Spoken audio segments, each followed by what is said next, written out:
أعوذ بالله من الشيطان الرجيم.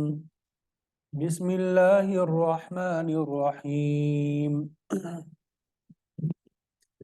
الحمد لله الذي أنزل على عبده الكتاب ولم يجعل له عوجا قيما لينذر بأسا شديدا من لدنه ويبشر المؤمنين الذين يعملون الصالحات أن لهم أجرا حسنا ماكثين فيه أبدا وينذر الذين قالوا اتخذ الله ولدا ما لهم به من علم ولا لآبائهم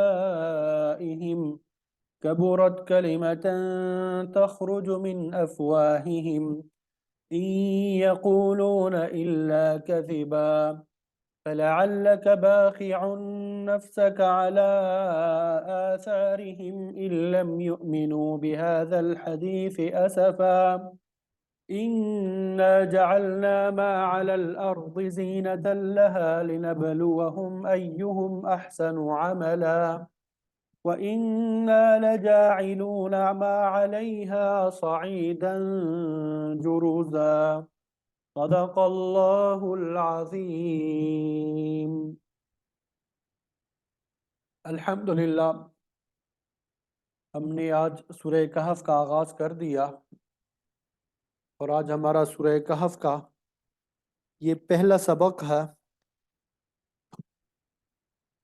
اور آیت نمبر 8 تک تلاوت کی سعادت حاصل ہوئی۔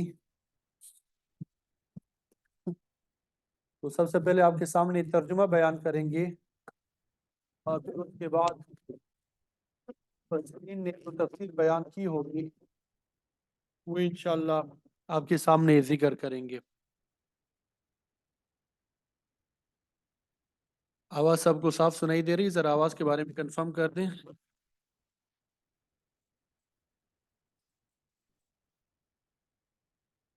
چلیے الحمدللہ، جی بہتر۔ الحمدللہ، تمام تعریفیں اللہ کے لیے ہے۔ الذی، جس نے انزل، نازل کی، علی عبدہ، اپنے بندے پر، انزل، نازل کی، علی عبدہ، اپنے بندے پر، الکتاب، کتاب کو، ولم یجعل، ولم یجعل، اور نہیں رکھی، لہو، اس کے لیے، عوجا، کوئی کجی، اور اس میں کوئی کجی نہیں رکھی۔ تمام تعریفیں اللہ کے لیے ہے جس نے اپنے بندے کے لیے، اپنے بندے پہ کتاب نازل فرمائی اور اس میں کوئی کجی نہیں ہے۔ تمام تعریفیں اللہ کے لیے ہے جس نے اپنے بندے پہ کتاب نازل فرمائی اور اس میں کوئی کجی نہیں ہے۔ قیماً، مضبوط ہے، لینذرا، تاکہ ڈرائے وہ، بأساً، عذاب سے، شدیداً، سخت، من لدنہ، اپنے پاس سے۔ وہ مضبوط کتاب ہے تاکہ اللہ تعالیٰ کی طرف سے ایک سخت عذاب سے ڈرائے۔ وَيُبَشِّرَ، اور خوشخبری دے دے، وَيُبَشِّرَ، اور خوشخبری دے دے، المؤمنین، ایمان والوں کو، وَيُبَشِّرَ، اور خوشخبری دے دے، المؤمنین، ایمان والوں کو، الذین، وہ لوگ، یعملون، جو عمل کرتے ہیں، الصالحات، اچھے، ان لہم، بے شک ان کے لیے، اجرا حسنا، عمدہ ثواب ہے۔ وہ مضبوط کتاب ہے تاکہ اللہ تعالیٰ کی طرف سے ایک سخت عذاب سے ڈرا دے اور مؤمنین کو خوشخبری دے دے جو کہ نیک اعمال سر انجام دیتے ہیں،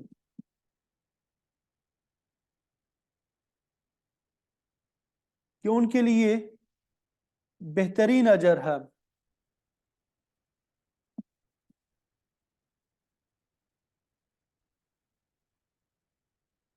وہ مضبوط کتاب ہے تاکہ اللہ تعالیٰ کی طرف سے ایک سخت عذاب سے ڈرا دے اور مؤمنین کو خوشخبری دے دے جو کہ نیک اعمال سر انجام دیتے ہیں کہ ان کے لیے بہترین اجر ہے۔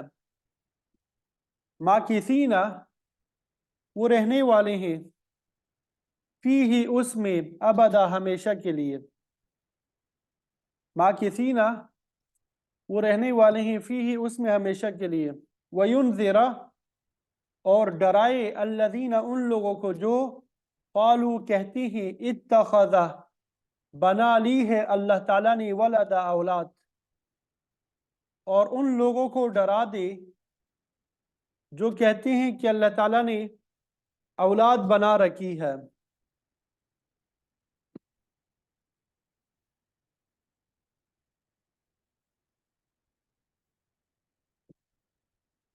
وَيُنذِرَ اور ڈرائے ان لوگوں کو جو کہتے ہیں بنا لی ہے اللہ تعالیٰ نے اولاد، ما لہم نہیں ہے ان کے لیے بھی اس کا من علم کوئی علم، ولا لآبائہم اور نہ ان کے آباء و اجداد کے پاس، انہیں اور ان کے آباء و اجداد کو اس کا کچھ علم نہیں ہے۔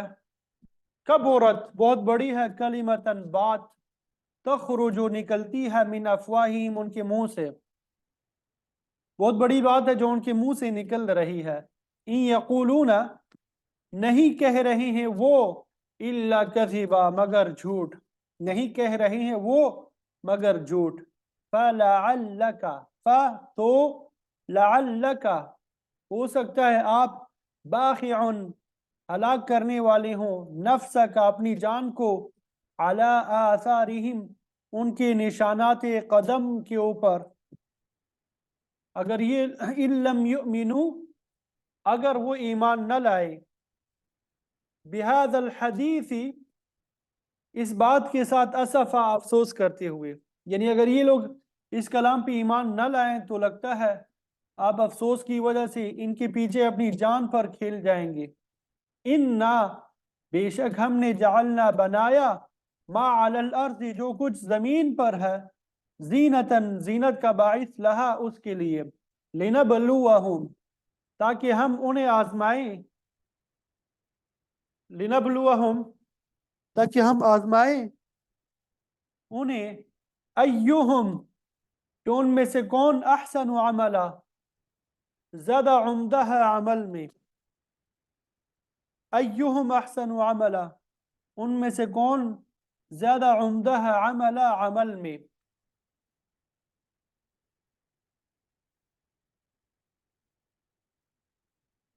بات سمجھ آ گئی؟ زمین پر جو کچھ ہے ہم نے اسے زمین کی زینت بنایا ہے تاکہ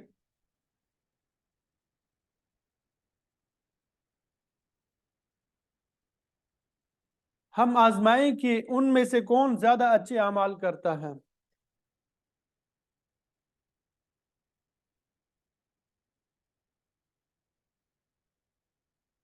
وَإِنَّا اور بے شک ہم، لَجَاعِلُونَ البتہ بنانے والے ہیں، ما وہ جو علیہا اس پر ہے، صعیداً میدان، جرزاً کھان چھانٹ کر،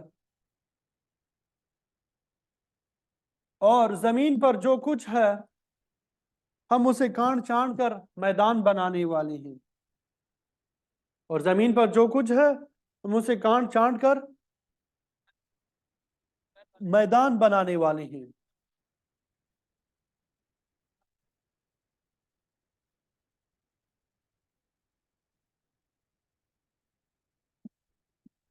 اور زمین پر جو کچھ ہے ہم اسے کانٹ چانٹ کر میدان بنانے والے ہیں۔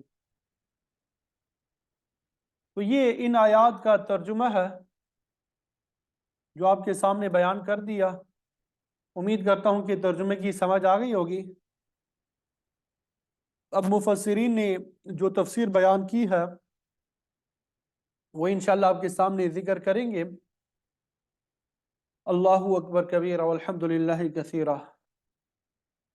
تو یہ مبارک صورت ہے، اس میں اصحاب کہف کا واقعہ بیان کیا گیا ہے، اسی لیے اس صورت کا نام سورۃ الکہف ہے، اور اس صورت کا زمانہ نزول بھی قریب قریب وہی ہے جو سورہ بنی اسرائیل کا ہے۔ اور اس سورت کا سورہ بنی اسرائیل کے ساتھ بڑا گہرا ربط بھی ہے۔ اس سورت میں روح کے بارے میں سوال کیا گیا تھا۔ اصل میں مشرکین مکہ نے یہودیوں سے کچھ سوالات پوچھے تھے، تو یہودیوں نے 3 سوالات کیے تھے، جن میں سے ایک روح کے بارے میں تھا، دوسرا اصحاب کہف کے بارے میں، اور تیسرا ذوالقرنین کے بارے میں۔ یہود اور مشرکین کا خیال تھا کہ آپ علیہ السلام ان سوالات کا جواب نہیں دے سکیں گے، تو ان کے خلاف پروپیگنڈا کرنے کے لیے موقع مل جائے گا۔ لیکن اللہ تعالیٰ نے ان تینوں سوالوں کے جواب دے کے مخالفین کے منہ بند کر دیے۔ پچھلی سورت کی ابتدا میں واقعہ معراج کا ذکر ہے، اور پھر اس کے بعد روح کا بیان ہے، تو ان دونوں واقعات کو بھی آپس میں مناسبت ہے، اس لیے انہیں ایک سورت میں بیان کیا گیا۔ جس طرح واقعہ معراج انسانی فہم اور عقل سے بالاتر ہے، اسی طرح روح کی حقیقت کو بھی انسانی عقل سے دریافت نہیں کیا جا سکتا۔ تو یہ ان دونوں میں مماثلت ہے، یہ ان دونوں میں کیا ہے؟ مماثلت ہے۔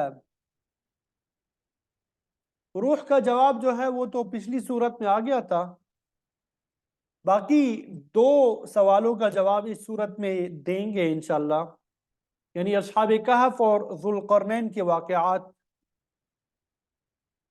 یہودیوں کا دعوت تھا کہ وہ بڑے عالم فاضل ہے، آسمانی کتابوں کا علم جانتے ہیں، لیکن اللہ تعالیٰ نے گزشتہ سورت میں یہ کہہ کہ ان کا منہ بند کر دیا، وَمَا أُوتِيتُم مِّنَ الْعِلْمِ إِلَّا قَلِيلًا،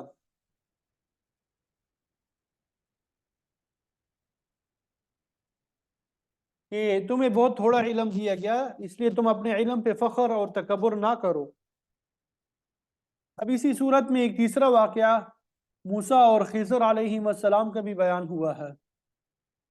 یہ واقعہ بھی انسان کی کم علمی پہ دلالت کرتا ہے۔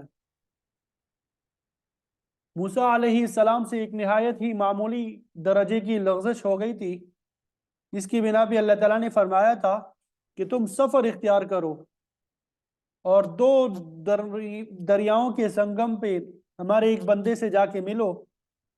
آپ کی تربیت مقصود تھی، تو آپ نے بڑا لمبا سفر اختیار کیا، بڑی مشقت برداشت کی، اور اس طرح اللہ تعالیٰ نے آپ کو امتحان میں ڈال دیا۔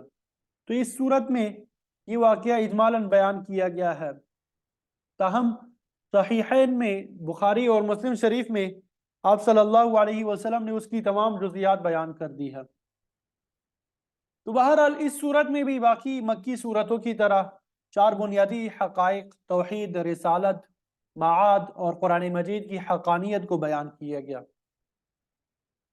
اصحاب کہف اور ذوالقرنین کے علاوہ اس صورت میں یاجوج ماجوج کا واقعہ بھی بیان کیا گیا، اور اشارتاً دجال کے خروج کا بھی ذکر کیا گیا۔ اس کے علاوہ مومن اور کافر باغ والوں کا بھی ذکر کیا۔ موسیٰ اور خضر علیہ السلام کا واقعہ بھی اس میں موجود ہے۔ تو اس مبارک سورت کا آغاز قرآن مجید کے نزول کے ساتھ کیا گیا کہ اللہ تعالیٰ نے قرآن مجید کو بہت بڑی نعمت قرار دیا۔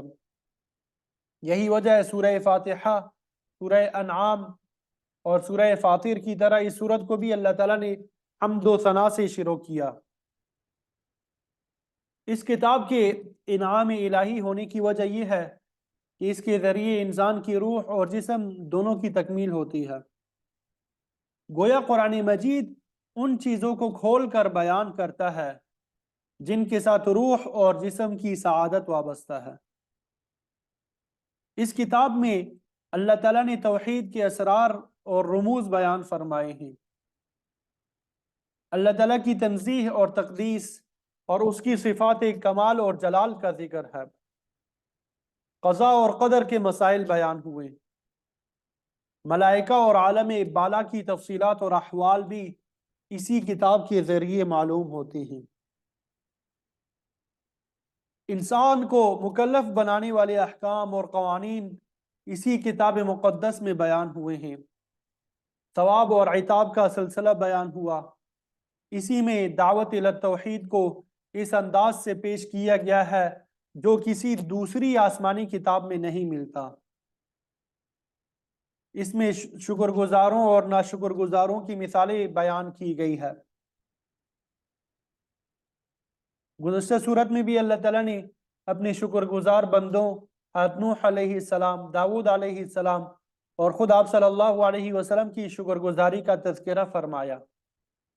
اس صورت میں اصحاب کہف، ذوالقرنین، موسیٰ اور خضر علیہ السلام، باغ والی مومن کا ذکر ہوا۔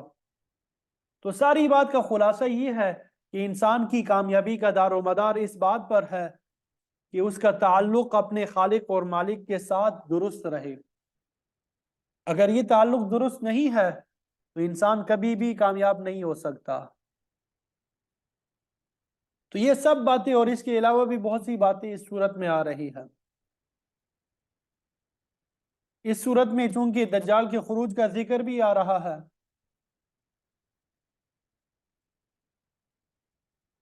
تو اس اعتبار سے دجالی تہذیب کو بھی مختصراً بیان کر لیتے ہیں۔ قیامت کے قریب سائنسی ترقی جو ہے اپنے انتہائی عروج پہ ہوگی۔ اس دور کو مولانا مناظر احسن گیلانی رحمۃ اللہ علیہ نے حماری تہذیب، ڈنکی کلچر کہا ہے۔ وہ فرماتے ہیں کہ جس طرح گدھے کے پیش نظر صرف دو چیزیں ہوتی ہے، پیٹ اور شہوت، اسی طرح موجودہ تہذیب کی منتہائی مقصود بھی یہی دو چیزیں ہیں۔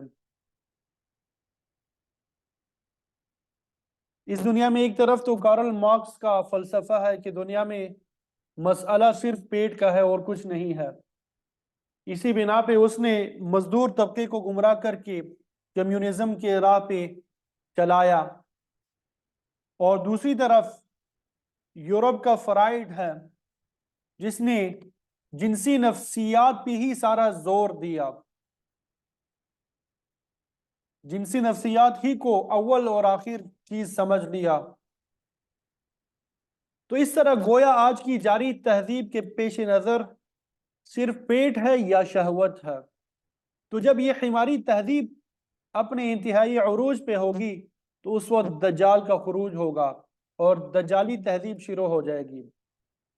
دجال اپنے زمانے میں وہ تمام کام بغیر آلات کے انجام دے گا جو اس وقت سائنسدان اور انجینئر آلات کے ذریعے انجام دیتے ہیں۔ حدیث میں دجال کے گدھے کا بھی ذکر آتا ہے، وہ 40 دن میں گدھے پہ سوار ہو کے تمام زمین کا گشت کرے گا، اللہ تعالیٰ کا خدائی کا دعویٰ بھی کرے گا۔ وہ اس کے پاس خزانے بھی ہوں گے، جس کو چاہے گا دے گا اور جسے چاہے گا زندہ رکھے گا۔ اس کے ہاتھ میں بڑے بڑے کرشمے ظاہر ہوں گے جس کی وجہ سے وہ خدائی کا دعویٰ کرے گا، لوگ بھی اس کے پیچھے لگ جائیں گے۔ جب وہ چاہے گا بارش برسا دے گا، جب چاہے گا زمین سے خزانے نکال دے گا۔ آج زمین سے معدنیات، لوہا، کوئلہ، سونا، چاندی، گیس، تیل وغیرہ نکالنے کے لیے بڑی بڑی مشینوں کے ذریعے سخت محنت کرنی پڑتی ہے، لیکن دجال بغیر آلات کے آنن فانن یہ چیزیں نکال کر دکھائے گا۔ وہ زمین سے کہے گا اخرجی کنوزکی، اپنے خزانے باہر نکال دے، تو وہ فوراً باہر اگل دے گی۔ تو بہرحال ضمناً یہاں پر حماری تہذیب اور دجالی تہذیب کا ذکر بھی ہو گیا۔ اب اس سورت کی فضیلت کیا ہے؟ مستدرک حاکم میں صحیح حدیث ہے، من قرأ سورة الكهف يوم الجمعة اضاء له من النور ما بينه وبين الجمعتين، کہ جس آدمی نے جمعے کے دن سورہ کہف کی تلاوت کی، اللہ تعالیٰ اس کے لیے دوسرے جمعے تک نور ہی نور بنا دے گا۔ بعض روایات میں آتا ہے کہ جس جگہ پر اس سورت کی تلاوت کرے گا وہاں سے مکہ مکرمہ تک اس کے لیے نور ہی نور ہوگا۔ بعض روایات میں آتا ہے کہ ایسے شخص کے لیے زمین سے آسمان تک روشنی ہی روشنی ہوگی۔ ایک حدیث میں یہ بھی آتا ہے من حفظ 10 آیات من اول سورة الکہف عصم من فتنة الدجال، کہ جو آدمی سورہ کہف کی ابتدائی 10 آیتیں یاد کر کے انہیں ورد بنا لے گا وہ دجال کی فتنے سے محفوظ ہو جائے گا۔ ایک حدیث میں یہ بھی آتا ہے کہ جب دجال کو دیکھو تو اس کے سامنے سورہ کہف پڑھو، وہ تمہیں شر نہیں پہنچا سکے گا۔ دوسری روایت میں ہے من قرأ العشر الآخرة عصم من فتنة الدجال، کہ جس نے سورہ کہف کی آخری 10 آیتیں پڑھی وہ فتنے دجال سے محفوظ رکھا جائے گا۔ ترمذی شریف کی ایک روایت سے یہ بھی معلوم ہوتا ہے من قرأ 3 آیات من اول الکہف عصم من فتنة الدجال، کہ جس نے سورہ کہف کی ابتدائی 3 آیتیں پڑھی وہ بھی دجال کی فتنے سے معمون ہوگا۔ تو یہ ادنا درجہ ہے، اس لیے ہر مسلمان کو چاہیے کہ کم از کم جمعے کے دن ان کو ورد زبان بنا لیں، اس صورت کی تلاوت کا اہتمام کریں۔ ام المؤمنین حضرت عائشہ صدیقہ رضی اللہ تعالی عنہ سے مروی ہے کہ آپ صلی اللہ علیہ وسلم نے فرمایا کہ جو شخص قل لو کان البحر سے لے کے سورہ کہف کی آخری 2 آیات سونے سے پہلے پڑھے گا وہ جب چاہے گا اللہ تعالیٰ اسے نیند سے بیدار کر دے گا۔ یہ آخری 3-4 آیات ہے، ٹھیک ہے، قل لو کان البحر سے لے کے سورہ کہف کی آخری 2 آیات سونے سے پہلے پڑھے گا وہ جب چاہے گا اللہ تعالیٰ اسے نیند سے بیدار کرے گا۔ یقین کے ساتھ پڑھنا ہوگا، جیسا کہ پہلے آپ کو بتایا کہ اس کتاب حکیم کی ابتدا اللہ تعالیٰ کی حمد و ثنا سے ہوتی ہے۔ الحمدللہ الذی انزل علی عبدہ الکتاب، تمام تعریفیں اللہ کے لیے ہے، یعنی شکر اور تعریف کا مستحق وہی اللہ ہے جس نے اپنے کامل بندے پہ کتاب نازل فرمائی ہے، اور کتاب بھی ایسی وَلَمْ يَجْعَلْ لَهُ عِوَجًا، اس میں کسی قسم کی کجی نہیں رکھی، عبارت صاف اور سلیس ہے، کلام فصیح اور بلیغ ہے، اس کی تعلیب انقلابی ہے، افراط و تفرید سے پاک اعتدال پسند کلام ہے، ہر زمانے کے ہر انسان اور ہر زبان بولنے والے پر اس کا یکساں اطلاق ہوتا ہے، یہ عقل سلیم کے عین مطابق ہے۔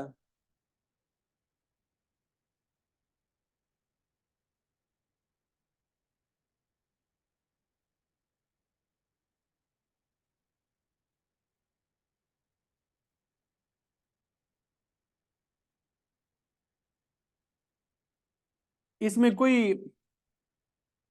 کجی وغیرہ نہیں ہے، یہ کتاب حقائق حقہ اور ثابتہ پہ مشتمل ہے، اس میں کوئی تعارض نہیں پایا جاتا۔ حقیقت یہ ہے کہ حقیقی کتاب کہلانے کی مستحق یہی کتاب ہے، کیونکہ لا ریب فیہ، اس میں شک اور شبہ کی کوئی گنجائش نہیں ہے۔ تو اس کتاب مبین کی پہلی صفت تو یہ بیان ہوئی کہ اس میں کوئی کجی نہیں ہے۔ دوسری صفت یہ ہے کہ یہ کتاب قیما مستقیم ہے، جو کہ صراط مستقیم کی تشریح اور توضیح بیان کرتی ہے۔ بعض کہتے ہیں کہ قیم کا معنی یہ ہے کہ اس میں کوئی تعارض اور تناقض نہیں پایا جاتا، بلکہ یہ بالکل سیدھی کتاب ہے۔ یہ بھی اس کے منزل من اللہ ہونے کی دلیل ہے، منزل من اللہ، کہ اللہ تعالیٰ کی طرف سے نازل شدہ کتاب ہے، کیونکہ خود اللہ تعالیٰ کا بھی فرمان ہے وَلَوْ كَانَ مِنْ عِنْدِ غَيْرِ اللَّهِ لَوَجَدُوا فِيهِ اخْتِلَافًا كَثِيرًا، کہ اگر یہ اللہ کے علاوہ کسی غیر کا کلام ہوتا تو لوگ اس میں یقیناً بہت زیادہ اختلاف پاتے، تعارض پاتے، لیکن ایسا نہیں ہے۔ یہ ایسا معجز کلام ہے کہ تمام انسان اور جنات مل کر اس جیسی ایک صورت بھی نہیں پیش کر سکتی۔ یہ کتاب قیم یعنی سیدھی، محکم اور اختلاف سے پاک ہے۔ بعض قیم کی تشریح اس طرح بیان کرتے ہیں قیماً بمصالح العباد، کہ یہ اللہ کے بندوں کی مصلحتوں کو قائم کرنے والی کتاب ہے۔ بعض کہتے ہیں کہ قیم کا معنی محافظ اور نگران ہے، یعنی اللہ تعالیٰ کی یہ آخری کتاب باقی تمام آسمانی کتابوں کی محافظ اور نگران ہے، ان کی تمام صحیح باتوں کو تسلیم کرتی ہے، ناجائز طریقے سے شامل کی گئی غلط باتوں کا انکار کرتی ہے۔ یہ کتاب انسان کے دینی اور دنیاوی ہر قسم کے مقاصد کو قائم کرتی ہے، ان کے بارے میں صحیح صحیح رہنمائی دیتی ہے، تعلیم دیتی ہے۔ تو ہم نے یہ کتاب اپنے بندے پہ نازل فرمائی جس میں کوئی کجی نہیں ہے، یہ قیم ہے۔ اور اس کے نزول کا مقصد کیا ہے اس کتاب کا؟ لِيُنذِرَ بَأْسًا شَدِيدًا مِّن لَّدُنْهُ،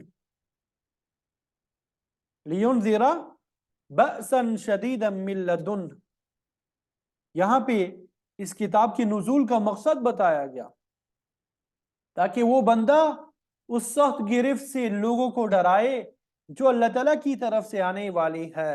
اللہ تعالیٰ نے یہ کامل ترین کتاب اپنے کامل ترین بندے پہ اتاری ہے۔ یہ کتاب انسانیت کی روحانی اور مادی تکمیل کا ذریعہ ہے، تو جو بھی اس پہ ایمان لائے گا وہ خود بھی عالم اور کامل بن جائے گا اور پھر دوسروں کی تکمیل کا بھی ذریعہ بنے گا۔ اسی لیے فرمایا کہ اس کے نزول کا مقصد یہ ہے کہ کفر، شرک، معاصی اور تکذیب کے مرتکبین کو اللہ تعالیٰ کے عذاب سے ڈرایا جائے۔ اور اس کتاب کے نزول کا دوسرا مقصد یہ ہے وَيُبَشِّرَ الْمُؤْمِنِينَ، کہ وہ اللہ کا بندہ اہل ایمان کو بھی خوشخبری سنا دے۔ الَّذِينَ يَعْمَلُونَ الصَّالِحَاتِ، جو فکر کی طہارت کے بعد نیک اعمال انجام دیتے ہیں۔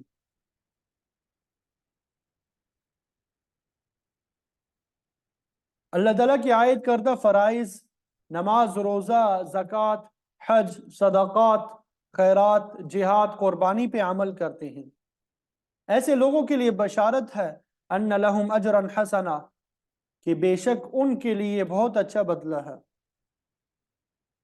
سورہ یونس میں اس طرح بیان کیا گیا ہے کہ ان لہم قدم صدق عند ربہم، ان کے لیے ان کے پروردگار کے ہاں سچائی کا پایا ہے، اور یہ ایسا بہترین بدلہ ہے ماکثین فیہ ابدا، کہ وہ اس میں ہمیشہ ہمیشہ رہنے والے ہوں گے، وہاں سے کبھی بھی نکالے نہیں جائیں گے۔ دنیا کی نعمتوں کے زائل ہونے کا تو ہر وقت خطرہ ہوتا ہے کہ ایک آدمی آج دولت مند ہے تو کل جو ہے غریب بھی ہو سکتا ہے، آج صحت مند ہے تو کل بیمار بھی ہو سکتا ہے، لیکن اہل ایمان کی نعمتوں میں کمی نہیں آئے گی، اور نہ ہی ان نعمتوں کے چھن جانے کا خطرہ ہوگا۔ بقول شیخ سعدی رحمۃ اللہ علیہ کے کہ دنیا کی ہر نعمت کو استعمال کرو، کیونکہ ایک دن نعمت بھی ختم ہو جائے گی اور انسان خود بھی باقی نہیں رہے گا، مگر آخرت میں خطرے والی کوئی بات نہیں ہوگی، نہ موت کا خطرہ، نہ نعمت کے چھن جانے کا ڈر۔ اسی لیے فرمایا کہ اہل ایمان کو خوشخبری سنا دو کہ آخرت میں ان کے لیے اچھا بدلہ ہے، جس میں وہ ہمیشہ ہمیشہ رہیں گے، جس میں وہ کیا کریں گے؟ ہمیشہ ہمیشہ رہیں گے۔ پھر دوسری آیت میں اللہ تعالیٰ نے نزول کتاب کا دوسرا مقصد بیان فرما دیا۔ دوسرا مقصد کیا ہے؟ وَيُنذِرَ الَّذِينَ قَالُوا اتَّخَذَ اللَّهُ وَلَدًا، کہ وہ ڈر سنائے ان لوگوں کو جو کہتے ہیں کہ اللہ تعالیٰ نے اولاد بنا رکھی ہے۔ پہلی وعید جو ہے وہ عام لوگوں کے لیے تھی۔ پہلی وعید کیا تھی؟ عام لوگوں کے لیے تھی۔ اب یہ جو دوسری وعید ہے یہ خصوصی تخویف صرف ان لوگوں کے لیے ہے جو اللہ تعالیٰ کے لیے اولاد تجویز کرتے ہیں۔ ان میں پہلے نمبر پہ نصارہ ہے، یہ باپ بیٹا اور روح القدس کے عقیدے والے تثلیث پرست لوگ ہیں، دنیا میں ان کی کثیر آبادی ہے، اور یہی لوگ جو ہے حماری تہذیب یعنی پیٹ اور شہوت کے امام ہے۔ ان میں سے بعض تو تثلیث کے قائل ہے جو کہتے ہیں ان اللہ ثالث ثلاثہ، کہ اللہ تعالیٰ تینوں میں تیسرا ہے۔ بعض نے یوں کہہ دیا ان اللہ هو المسیح ابن مریم، کہ اللہ تعالیٰ تو بعینہ ہی مسیح ابن مریم ہے۔ یہ ہندوؤں کے اوتار والا عقیدہ ہو گیا کہ اللہ تعالیٰ بعض شخصیتوں میں حلول کر جاتا ہے اور پھر عیسائیوں نے یہ بھی کہا وقالت النصارى المسیح ابن اللہ کہ مسیح علیہ السلام اللہ کا بیٹا ہے، تو اس طرح انہوں نے اللہ تعالیٰ کا جز مان لیا۔ دوسرا گروہ جنہیں ڈرانا مقصود ہے وہ یہودیوں کا ہے، انہوں نے بھی خدا کا بیٹا تجویز کیا، وقالت الیہود عزیر ابن اللہ، یہودیوں نے کہا کہ عزیر علیہ السلام اللہ کا بیٹا ہے، اور اس طرح انہوں نے بھی ابنیت کے برے عقیدے میں ملوث ہو گئے۔ یہودی سارے تو اس عقیدے کے قائل نہیں ہے، لیکن ایک عزیری فرقہ ہے جو آپ کو خدا کا بیٹا مانتا ہے کہ حضرت عزیر علیہ السلام بابل میں قید کر دیے گئے، جب کافی عرصے کے بعد آپ باہر آئے تو تورات معدوم ہو چکی تھی، تو انہوں نے تورات حرفاً لوگوں کے سامنے پیش کر دی، اس پر وہ لوگ کہنے لگے کہ یہ کام خدا کا بیٹا ہی کر سکتا ہے، تو انہوں نے یہی عقیدہ بنا لیا۔ بعض وحدت الوجودی بھی عقیدہ حلول کے قائل ہے، وہ کائنات کی تمام چیزوں کو اللہ تعالیٰ کا مظہر یا اوتار مانتے ہیں، تو یہ بھی مشرک ہے۔ البتہ وحدت الوجود کا صحیح عقیدہ یہ ہے کہ تمام چیزوں کا قیم صرف اللہ تعالیٰ ہے۔ چنانچہ خواجہ علی حجویری رحمۃ اللہ علیہ اپنی کتاب کشف المحجوب میں بیان فرماتے ہیں کہ صوفیہ کے 12 فرقے ہیں، ان میں سے 2 فرقے گمراہ ہیں جو اللہ تعالیٰ کو انسانی روپ میں مانتے ہیں اور سمجھتے ہیں کہ اللہ تعالیٰ انسانی شکل میں حلول کر آیا ہے، اس کے علاوہ باقی 10 فرقے حق پہ ہے۔ تو بہرحال اللہ تعالیٰ کی اولاد تجویز کرنے والوں کے لیے اس کتاب کے ذریعے خاص طور پہ تخویف دلائی گئی ہے، کیونکہ اس ضمن میں بدترین عقیدہ نصارہ کا ہے، جو عیسیٰ علیہ السلام کے رفع الی السماء کے کچھ عرصے بعد پولس نے وضع کیا تھا، تو سب سے زیادہ تخویف بھی انہی کے حصے میں آتی ہے۔ تو اس وقت نصارہ کی اپنی تعداد بھی بہت زیادہ ہے، اگر اس میں یہودیوں کے عزیری فرقہ اور ہندوؤں کے اوتاری فرقوں کو بھی شامل کیا جائے تو پھر تعداد بہت بڑھ جاتی ہے۔ حقیقت تو یہ کہ عیسیٰ علیہ السلام کی اپنی تعلیم یہ ہے، یا بنی اسرائیل اعبدوا اللہ ربی و ربکم انہ من یشرک باللہ فقد حرم اللہ علیہ الجنۃ ومأواہ النار، کہ اے لوگو عبادت صرف اللہ کی کرو، جس نے بھی اللہ تعالیٰ کے ساتھ شرک کیا تو اللہ تعالیٰ نے اس پہ جنت حرام کر دی ہے، اس کا ٹھکانہ دوزخ ہوگا۔ تو یہ اولاد تجویز کرنے والے نصارہ ہوں، یہودی ہو، حلولی ہو یا اوتاری ہو یا اشتراکی، سب مشرک ہے۔ تو اللہ تعالیٰ نے نزول کتاب کا مقصد یہ بیان فرمایا کہ اللہ تعالیٰ کا کامل ترین بندہ ایک تو عام لوگوں کو آنے والے عذاب سے ڈرا دے، اور دوسرا خاص طور پر ان لوگوں کو ڈرائے جنہوں نے اللہ کے لیے اولاد تجویز کر کے شرک کا ارتکاب کیا ہے۔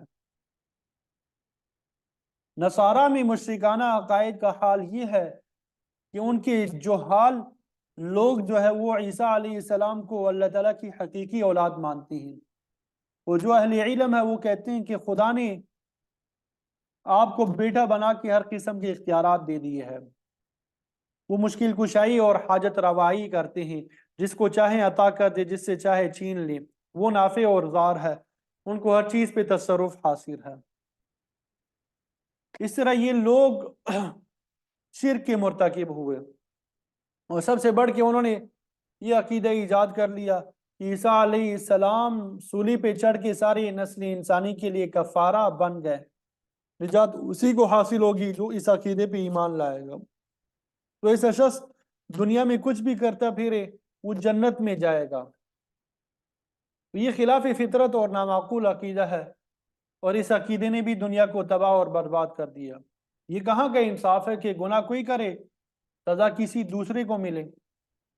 قرآن مجید میں جگہ جگہ اس بات کی وضاحت کی گئی، لا تزر وازرۃ وزر اخری، کہ کوئی کسی دوسرے کا بوجھ نہیں اٹھائے گا، بلکہ ہر شخص کو اپنے اعمال کی جواب دہی خود کرنا ہوگی۔ آپ صلی اللہ علیہ وسلم کا فرمان بھی ہے، لا تجنی علیہ ولا یجنی علیک، تیرا بوجھ بیٹا نہیں اٹھائے گا اور بیٹے کا بوجھ تجھ پہ نہیں ڈالا جائے گا۔ تو یہ اولاد ماننے والوں کے لیے خاص انذار ہے۔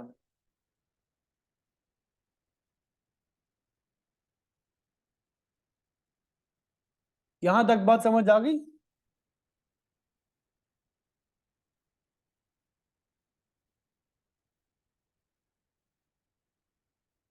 ما لهم به من علم ولا لآبائهم، یہاں سے انشاءاللہ کل پڑھیں گے۔ اللہ تعالیٰ مجھے آپ کو عمل کی توفیق عطا فرمائے۔ وآخر دعوانا ان الحمد للہ رب العالمین۔